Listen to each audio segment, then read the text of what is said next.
When I grew up in Danbury, Connecticut, many, many years ago, and I was in my senior year of high school or the end of my junior year of high school, I was sitting with my cousin, and she asked me where I'm applying to colleges, and I said, oh, I'm applying to UConn and this school and that school, and they were all schools of education, because in the 60s, you were able to be a secretary, a teacher, a bookkeeper, maybe a hairdresser, but you couldn't have a profession other than those. And she said, well, why don't you consider doing what I do?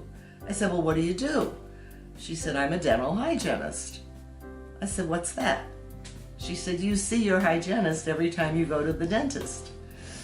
And you could be both a professional, caregiver, dental care provider, which we didn't use those terms in those days, or you could also be an educator. She said, I teach my patients how to brush and floss. I said, oh, that sounds interesting. Never realizing I was going to have to put my hands in someone's mouth and I was going to have to look at blood, because that's why I didn't become a nurse. I didn't want to look at blood. So long story short, I applied to Phones and I applied to Forsyth. Those were the two schools I chose. And I got accepted at Phones early admission, and I was convinced it was because my father was on the board of trustees and he had nothing to do with the admissions committee at all, I come to find out. But I ended up at Forsyth because that's where I wanted to go. And that's when I got into school on probation, because my SATs were very low and my high school average was very high. And the dean at the time went to bat for me with the admissions committee. There were 5 of us accepted on probation, and I was the one of 5 that graduated. Honor roll, dean's list. So I proved myself to my dean. I loved treating the children.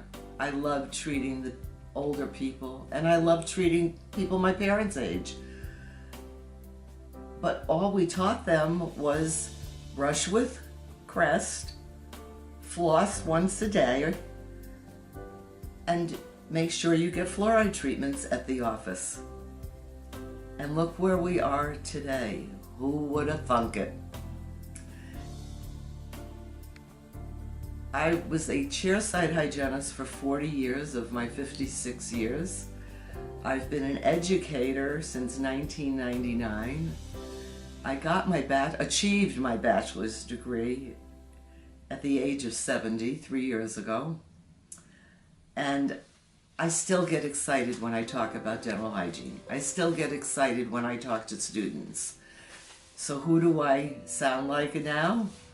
I sound like my mentor, Dr. Esther Wilkins.